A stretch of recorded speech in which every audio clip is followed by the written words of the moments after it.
নারায়ণং নমস্কৃত্য নরং চৈব নরোত্তমং দেবীং সরস্বতীং চৈব ব্যাসং ততো জয়মুদীরয়েৎ। জয় নারায়ণ, জয় নরোত্তম, জয় দেবী মাতা সরস্বতী, জয় ব্যাস অবতার।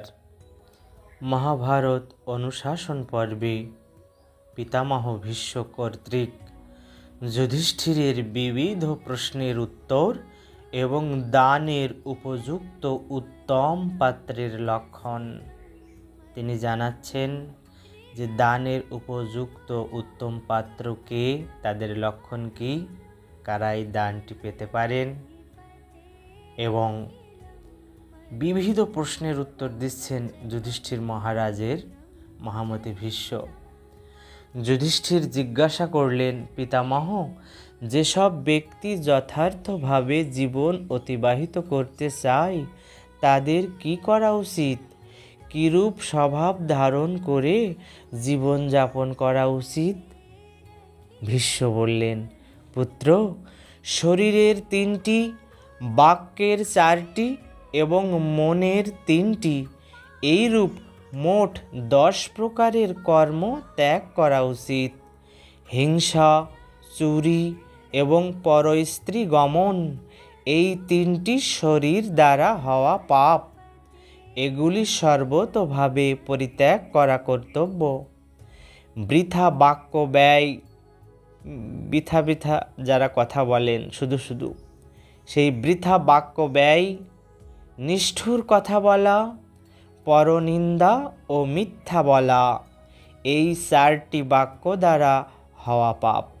অর্থাৎ এই যে বৃথা বাক্য ব্যয়, নিষ্ঠুর কথা বলা, পরনিন্দা ও মিথ্যা বলা, এই 4টি বাক্য দ্বারা হওয়া পাপ, অর্থাৎ কথা দিয়ে আমাদের এই পাপগুলো হয়। এইগুলি কখনো মুখে বা মনে আনা উচিত নয়। অন্যের ধন আত্মসাৎ করার চেষ্টা না করা, সর্বপ্রাণীর উপর ভালোবাসা রাখা এবং কর্মের ফল অবশ্যই পাওয়া যায়, এই কথায় বিশ্বাস রাখা, এই 3টি আচরণ মনের দ্বারা করা উচিত। দেখুন, অন্যের ধন আত্মসাৎ করার চেষ্টা না করা এই একটি ব্যাপার, সর্বপ্রাণীর উপর ভালোবাসা রাখা, সকল প্রাণীকে ভালোবাসতে হবে, এবং কর্মের ফল অবশ্যই পাওয়া যায় এই ভাবনা, এই কথায় বিশ্বাস রাখা, এই 3টি আচরণ মনের দ্বারা করা উচিত। এগুলি সর্বদা করা উচিত এবং এর বিপরীত অপরের ধনে লোভ করা, সমস্ত প্রাণীর সঙ্গে শত্রুভাব রাখা এবং কর্মফলে বিশ্বাস না করা, এই 3টি মানসিক পাপ, মনে মনে করা পাপ। এর থেকে সর্বদা দূরে থাকা উচিত। তাই মানুষের কর্তব্য হলো যেন সে কায় মনোবাক্যে কখনো অশুভ কর্ম না করে। মন দিয়ে, কথা দিয়ে, শরীর দিয়ে যেন কখনো সে অশুভ কাজ, অশুভ কর্ম না করে। কারণ শুভ অশুভ যেমন কর্ম সে করে তদ অনুসারে তাকে এর ফল ভোগ করতে হয়। যুধিষ্ঠির জিজ্ঞাসা করলেন, পিতামহ, বিদ্বানদের কথা হলো যে দৈব কার্যে ব্রাহ্মণকে পরীক্ষা করা উচিত নয়। যুধিষ্ঠির জিজ্ঞাসা করলেন, পিতামহ, বিদ্বানদের কথা হলো যে দৈব কার্যে ব্রাহ্মণকে পরীক্ষা করা উচিত নয়, কিন্তু শ্রাদ্ধে অবশ্যই তাকে পরীক্ষা করবে, এর কারণ কি? ভীষ্ম বললেন, পুত্র, যজ্ঞ, হোম ইত্যাদি দেবকার্যের সিদ্ধি ব্রাহ্মণের অধীন নয়, দেবতার অধীন। যজমানেরা যে দেবতাদের কৃপাতেই যজ্ঞ করে থাকেন তাতে কোনো সন্দেহ নেই।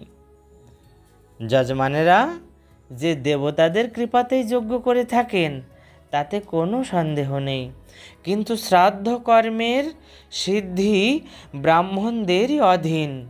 সুতরাং এতে সর্বদা বেদবেত্তা ব্রাহ্মণদেরই আমন্ত্রণ করা উচিত।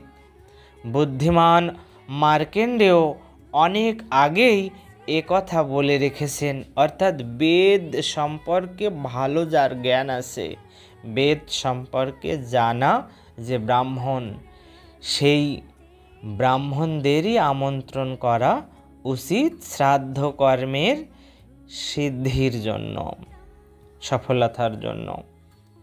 যুধিষ্ঠির জিজ্ঞাসা করলেন, পিতামহ, যিনি অপরিচিত বিদ্বান, তপস্বী অথবা যজ্ঞকারী, তাকে কেন দানের উপযুক্ত পাত্র মনে করা হয়?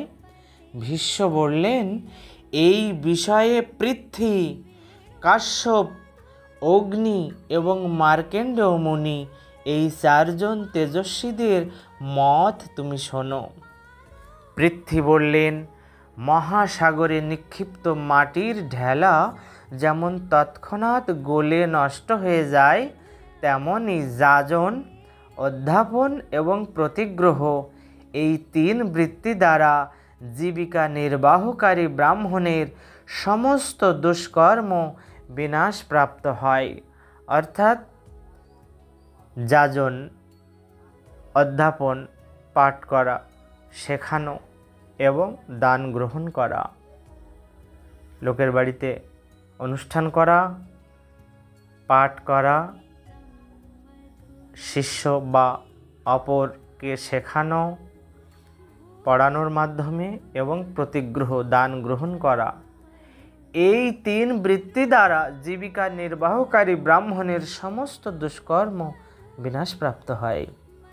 কশ্যপ বললেন, যে ব্রাহ্মণ শীল বর্জিত, তার সাংখ্য, পুরাণ ও 6 অঙ্গ সহ অর্জিত বেদের জ্ঞান এবং উত্তম কুলে জন্ম, এই সব মিলেও তাকে উত্তম গতি প্রদান করতে পারে না। দেখুন, যে ব্রাহ্মণ শীল বর্জন করেছেন, তার সাংখ্য, পুরাণ ও 6 অঙ্গ সহ অর্জিত বেদের যে জ্ঞান আছে এবং উত্তম কুলে তিনি জন্মেছেন, এই সব মিলেও তাকে উত্তম গতি প্রদান করতে পারে না।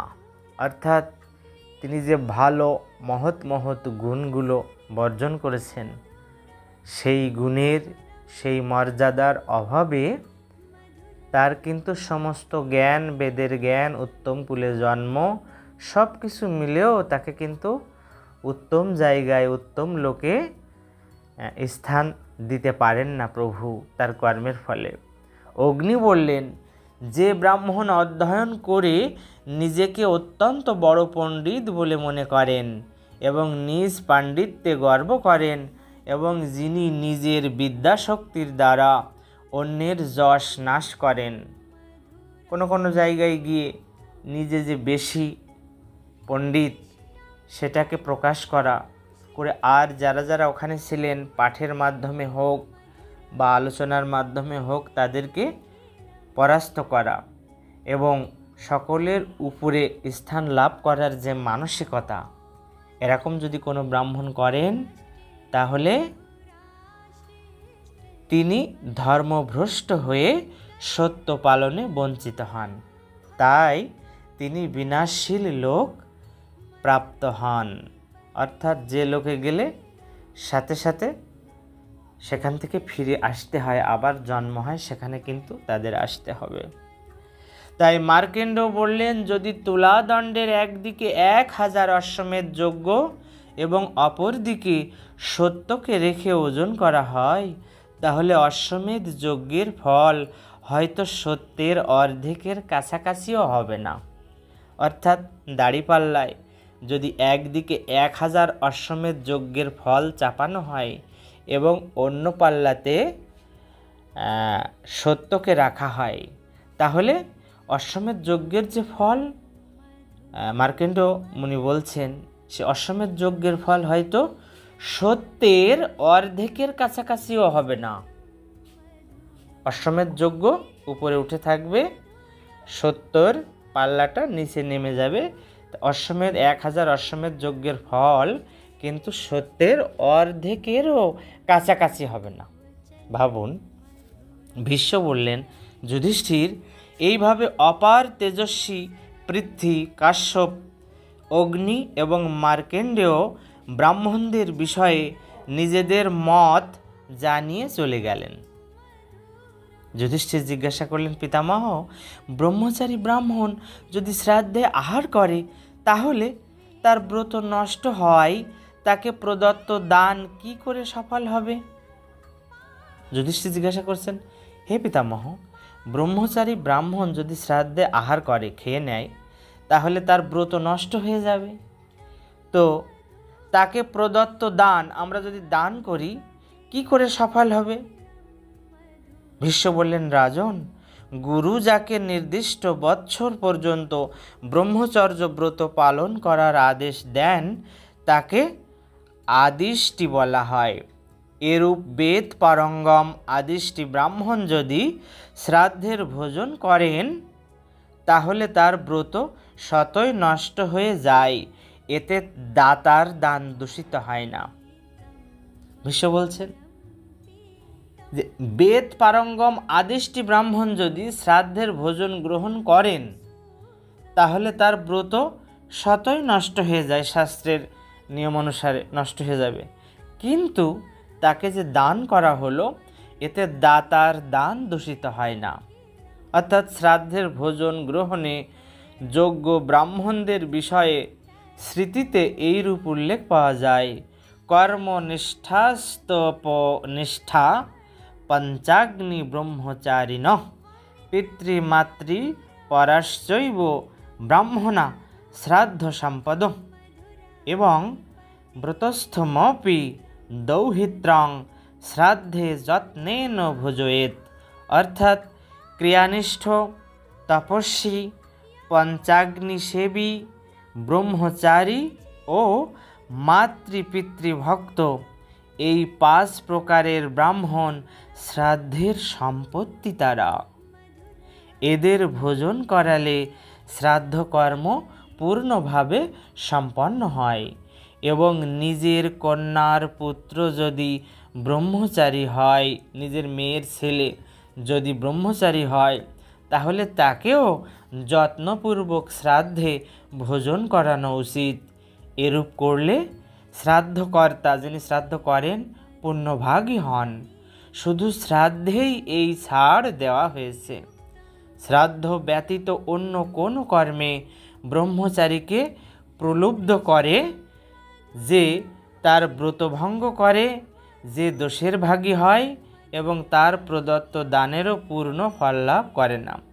তো শ্রাদ্ধ ব্যতীত অন্য কোনো কর্মে ব্রহ্মচারীকে প্রলুব্ধ করে যে তার ব্রতভঙ্গ করে, সে দোষের ভাগী হয় এবং তার প্রদত্ত দানেরও পূর্ণ ফল লাভ করে না। তাই শাস্ত্রে লিখিত আছে যে মনসা পাত্র মুদ্দিশ্য জল মধ্যে জলং শিপেত দাতা তৎ ফলমাপ্নোতি প্রতিগ্রাহী ন দোষভাগ। অর্থাৎ যদি কোনো সুপাত্র অর্থাৎ ব্রহ্মচারী ইত্যাদিকে দান মনস্থ করা হয় যে আমি ওই ব্রহ্মচারী ব্রাহ্মণকে আমি দান করব বা ওই ভক্তকে, তাহলে মনে মনে তার ধ্যান করবে এবং তাকে দান করার উদ্দেশ্যে হাতে সংকল্প করার জল নিয়ে সেটি জলেই অর্পণ করবে। হাতে সংকল্প করার জল নিতে হবে যে আমি ওনাকে এই দ্রব্যটি, এই সম্পত্তিটি, এই সম্পত্তি দেব। নেওয়ার পরে সেই জল জলেই অর্পণ করতে হবে।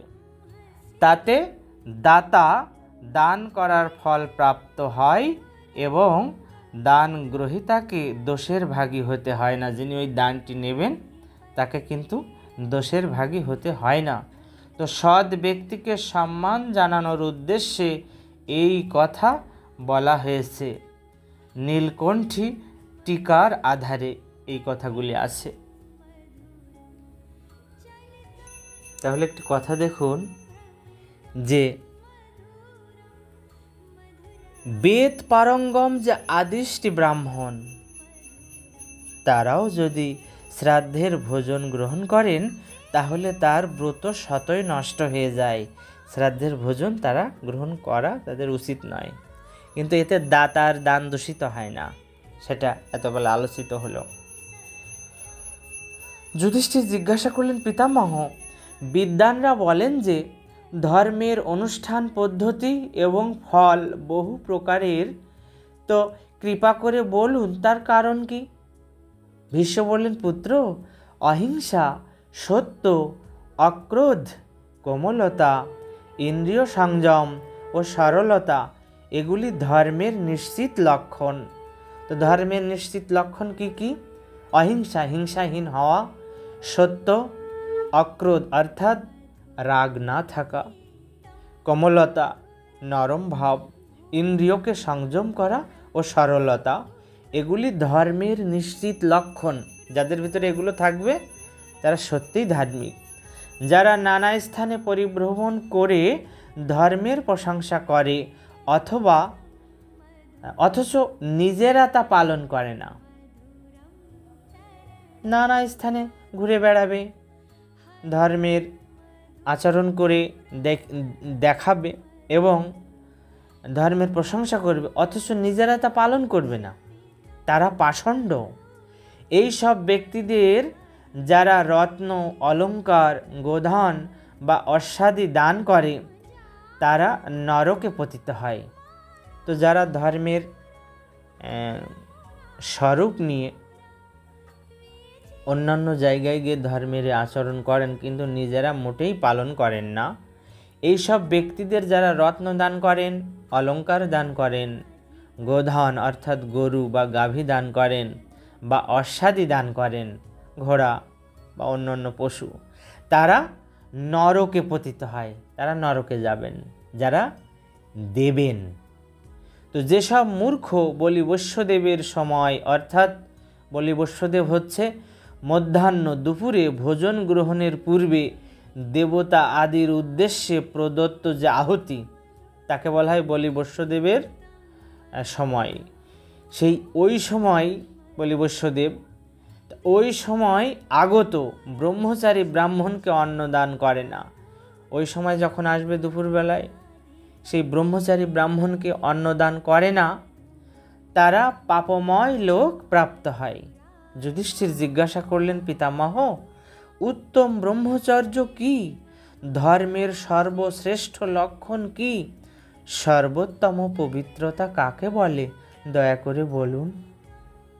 ভীষ্ম বললেন, পুত্র, মদ্য এবং মাংস ত্যাগ ব্রহ্মচর্যের থেকেও শ্রেষ্ঠ, অর্থাৎ এটি উত্তম ব্রহ্মচর্য। ভীষ্মদেব কি বলছেন দেখুন, বলছে, পুত্র, মদ্য অর্থাৎ মদ খাওয়া এবং মাংস খাওয়া, মদ্য এবং মাংস এই দুটো ত্যাগ যদি করা হয় তবে ব্রহ্মচর্য পালনের থেকেও শ্রেষ্ঠ কর্ম করা হয়, অর্থাৎ এটি উত্তম ব্রহ্মচর্য। বেদোক্ত মর্যাদায় অবস্থিত থাকাই সর্বশ্রেষ্ঠ ধর্ম। বেদের যে মর্যাদা, বেদের যে আদেশ নির্দেশ, সেটা পালন করে সেইভাবে জীবনকে চালিত করাকেই বলা হয়েছে সর্বশ্রেষ্ঠ ধর্ম। এবং মন ও ইন্দ্রিয়াদিকে, আমাদের শরীরের যে যন্ত্রপাতিগুলো বিভিন্ন কাজ করে, এই ইন্দ্রিয় এবং মন, এদেরকে বিষয় থেকে সরিয়ে রাখাই সর্বোত্তম পবিত্রতা। বিষয় থেকে সরিয়ে রাখলে এদের বিষয়ের প্রতি, সম্পদের প্রতি মোহ হবে না।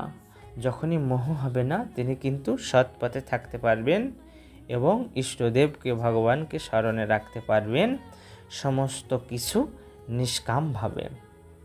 তাই বলছেন, বেদোক্ত মর্যাদায় অবস্থিত থাকাই সর্বশ্রেষ্ঠ ধর্ম এবং মন ও ইন্দ্রিয়াদিকে বিষয় থেকে সরিয়ে রাখাই সর্বোত্তম পবিত্রতা। যুধিষ্ঠির জিজ্ঞাসা করলেন, পিতামহ, কখন মানুষের ধার্মিক কৃত্য করা উচিত? ধার্মিকের যে কাজ কখন করা উচিত, ধর্মের কাজ, কখন অর্থ উপার্জন করা উচিত, অর্থাৎ অর্থ উপার্জনে কখন মন দিতে হয় এবং কখন সুখ ভোগে প্রবৃত্ত হতে হয় পিতামহ? ভীষ্ম বললেন, রাজন, পূর্বাহ্নে অর্থোপার্জনের দিকেই মনোযোগ দেওয়া উচিত। যখন সকাল হবে, সকালে যখন একটু বেলা ডগমগিয়ে উঠবে, তখনই অর্থোপার্জনের দিকেই মনোযোগ দেওয়া উচিত, অর্থ আয় করার দিকে। তারপর ধর্ম পালন করা কর্তব্য এবং সব শেষে সুখভোগে প্রবৃত্ত হওয়া উচিত। সব শেষে অর্থাৎ রাত্রিবেলা বা অবসরে কোনো এক বস্তুতে আসক্ত হওয়া উচিত নয়, একটা বস্তুর টানে পড়ে থাকা উচিত নয়। ব্রাহ্মণ এবং গুরুজন ব্যক্তিদের সম্মান এবং সেবা করবে, সব প্রাণীর সঙ্গে ভালো ব্যবহার করবে। দেখুন, সকল প্রাণীর সঙ্গে ভালো ব্যবহার করবে, তাহলে কাউকে ছোট বড় উঁচু নিচু, কাউকে অত্যাচার অবমাননা তার কি কোনো প্রশ্ন রইল? কখনোই রইল না। তো নম্রভাবে থাকবে, মিষ্ট বাক্য বলবে, রাজসভায় মিথ্যা কথা বলা, রাজার কাছে কারো নামে নালিশ জানানো এবং গুরুর সঙ্গে কপট ব্যবহার, এই তিনটি ব্রহ্মহত্যার সমান পাপ। কি কি?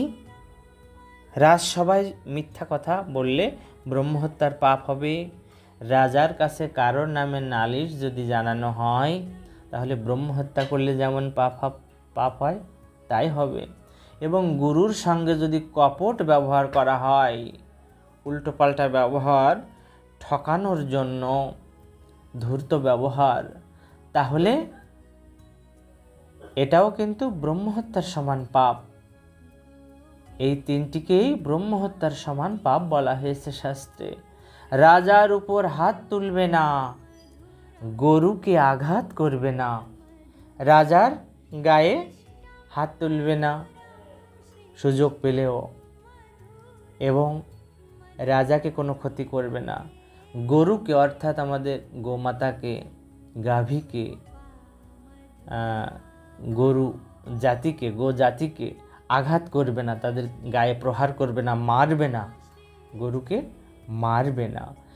যারা এই কাজ করে তারা ভ্রূণ হত্যার পাপভাগী হয়। অর্থাৎ যারা গরুকে আঘাত করে, গরুর গায়ে প্রহার করে, এই সমস্ত কাজ যারা করে তারা ভ্রূণ হত্যার পাপভাগী হয়। বেদের স্বাধ্যায় অর্থাৎ বেদের পাঠ এবং অগ্নিহোত্র ত্যাগ করবে না, অর্থাৎ শাস্ত্র গ্রন্থ পাঠ কিন্তু করেই যেতে বলেছেন, কারণ শাস্ত্র গ্রন্থ পাঠ না করলে বোধেরই উদয় হয় না, মানুষের মনে শুদ্ধতারই জাগরণ হয় না, মানুষ কিছু বুঝতেই শেখে না, জানতেই পারে না যদি সে শাস্ত্র পাঠ না করে বা শাস্ত্র শ্রবণ না করে, না শোনে। এবং ব্রাহ্মণের নিন্দা থেকে দূরে থাকবে, এই সব দোষই ব্রহ্মহত্যার সমান। তো দাপরে ব্রাহ্মণের কথা বেশি বলা হয়েছে, কলিতে বৈষ্ণবদের কথা বলা হচ্ছে, অর্থাৎ ব্রাহ্মণ বৈষ্ণবের নিন্দা থেকে দূরে থাকবে। এই সব দোষ যদি আমরা নিন্দা করি আর আগের ওই কর্মগুলো করি, এই সব দোষই ব্রহ্মহত্যার সমান।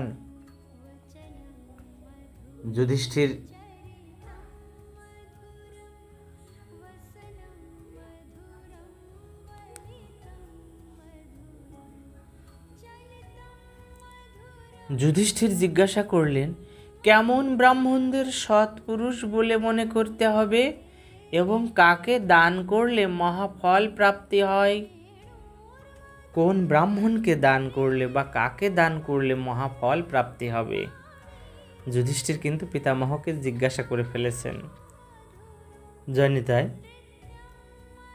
তো যুধিষ্ঠির জিজ্ঞাসা করলেন, কেমন ব্রাহ্মণদের সৎপুরুষ বলে মনে করতে হবে এবং কাকে দান করলে মহাফল প্রাপ্তি হয়?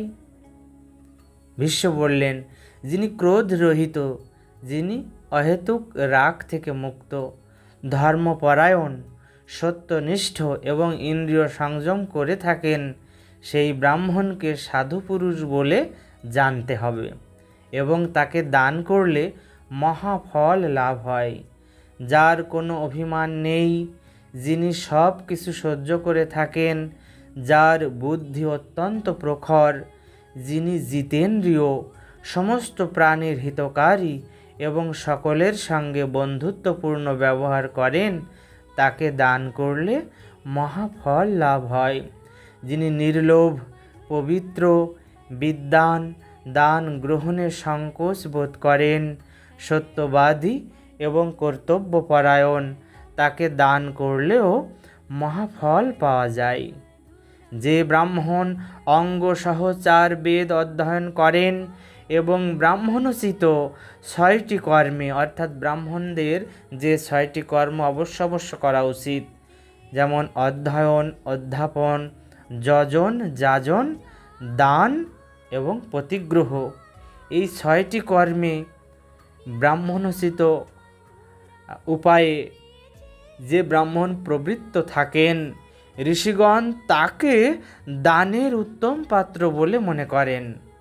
উপরোক্ত গুণাদিযুক্ত ব্রাহ্মণদের দান করলে মহাফল লাভ হয়। যদি উত্তম বুদ্ধিসম্পন্ন, শাস্ত্রজ্ঞ, সদাচারী এবং সুশীল ইত্যাদি গুণসম্পন্ন একজন ব্রাহ্মণও দান স্বীকার করে নেন, তাহলে তাতে দাতার সম্পূর্ণ কুল উদ্ধার হয়ে যায়। দেখুন, যদি উত্তম বুদ্ধিসম্পন্ন, শাস্ত্র জানা ব্রাহ্মণ, এবং সেই ব্রাহ্মণ অবশ্যই সৎ আচার করবেন এবং সুশীল, এই সমস্ত গুণসম্পন্ন একজন ব্রাহ্মণও দান স্বীকার করে যদি নেন, তাহলে ওই দাতার সম্পূর্ণ কুল উদ্ধার হয়ে যায় তাতে। সুতরাং এরূপ গুণবান ব্যক্তিকেই গো অর্থাৎ গাভী বা গরু, অশ্ব, ঘোড়া, অন্নদান, অর্থদান প্রভৃতি দান করা উচিত। তাহলে মানুষকে মৃত্যুর পর কখনো অনুতাপ করতে হয় না। একজন মাত্র উত্তম ব্রাহ্মণ সমস্ত কুলকে উদ্ধার করতে সক্ষম। একজন মাত্র উত্তম ব্রাহ্মণ সমস্ত কুলকে উদ্ধার করতে সক্ষম হয়। তারপর যদি তিনি উপরোক্ত গুণাদিযুক্ত হন, আগে যে গুণগুলোর কথা বলা হলো, যদি তিনি যদি উপরিউক্ত গুণ আদি যুক্ত হন, তাহলে তো কথাই নেই। সুতরাং সুপাত্রের অনুসন্ধান করা উচিত। সৎ ব্যক্তি দ্বারা সম্মানিত গুণবান ব্রাহ্মণের কথা যদি দূর থেকেও জানা যায়, তাহলে তাকে উপযুক্তভাবে আহ্বান করে সম্মান জানানো উচিত। যদি অনেক দূর থেকেও জানা যায়, সুপাত্রের অনুসন্ধান করতে করতে, যে সুব্রাহ্মণ, সৎ ব্রাহ্মণ কোথায় থাকেন, বা সৎ বৈষ্ণব বা সৎ সাধু কোথায় থাকেন, এই সৎ ব্যক্তি দ্বারা সম্মানিত গুণবান ব্রাহ্মণের কথা যদি দূর থেকেও জানা যায় যে অমুক গ্রামে উনি আছেন, তাহলে তাকে সেখানে গিয়ে কষ্টসাধ্য হলেও তাকে এনে উপযুক্তভাবে আহ্বান করে সম্মানে তাকে ভূষিত করা উচিত, অর্থাৎ তাকে দান করা বা তার সেবা পূজা করা উচিত। উপযুক্তভাবে আহ্বান করে সম্মান জানানো কিন্তু তাকে উচিত। জয় শ্রীকেশব, জয় মহামতি ভীষ্ম, জয় যুধিষ্ঠির মহারাজ, জয় মহাভারতের অমৃত কথা। এবার সামান্য একটু মহাভারত মাহাত্ম্য 2-4 কথা আলোচনা করে বিশ্রাম দেব। মহামুনি বৈশম্পায়ন বলছেন জন্মেজয়কে, রাজন, তোমার জিজ্ঞাসা অনুসারে আমি মহাভারত শোনার এবং তার পারায়ণ করার বিধি নিয়ম জানালাম। এতে শ্রদ্ধা করো এবং যদি নিজের পরম কল্যাণ চাও, তাহলে সর্বদা যত্নপূর্বক তদনুসারে পালন করো। মানুষের সর্বদাই মহাভারত শ্রবণ ও কীর্তন করা উচিত। যার গৃহে মহাভারত গ্রন্থ থাকে তার সর্বদা জয় হয়। ভারত অর্থাৎ এই মহাভারত পরম পবিত্র গ্রন্থ। তাতে নানা প্রকার উপাখ্যান আছে। দেবতারাও ভারত গ্রন্থ পাঠ করেন। ভারত পরম পদস্বরূপ। এটি সকল শাস্ত্রের মধ্যে উত্তম। এর দ্বারা মোক্ষ লাভ হয়, এটি আমি সত্য করে জানাচ্ছি। মহাভারত ইতিহাস পৃথিবী, গাভী, সরস্বতী, ব্রাহ্মণ এবং ভগবান বাসুদেবের কীর্তনকারী মানুষ কখনো বিপদে পড়ে না। জন্মেজয় বেদ, রামায়ণ, মহাভারত ইত্যাদির আদি মধ্য অন্তে সর্বত্র ভগবান নারায়ণেরই যশগান করা হয়েছে। মহাভারতে নারায়ণের দিব্য কথাসমূহ এবং সনাতন শ্রুতি অর্থাৎ বেদ সমাবিষ্ট। যে ব্যক্তি পরমপদ লাভ করতে চায় তার সর্বদা এগুলি শ্রবণ করা উচিত। মহাভারত পরম পবিত্র, সাক্ষাৎ ধর্মের স্বরূপ উন্মোচনকারী এবং সর্বপ্রকার গুণসম্পন্ন। কল্যাণাকাঙ্ক্ষী ব্যক্তিদের সর্বদা এটি অবশ্যই শ্রবণ করা উচিত। মহাভারত শ্রবণের দ্বারা কায় মনোবাক্যে সঞ্চিত সমস্ত পাপ এমনভাবে নষ্ট হয় যেমন সূর্যের উদয়ে অন্ধকার দূরীভূত হয়ে থাকে। জয় নারায়ণ নরোত্তম, জয় দেবী মাতা সরস্বতী, জয় ব্যাসাবতার। নিতাই গৌর হরিবোল হরিবোল হরিবোল।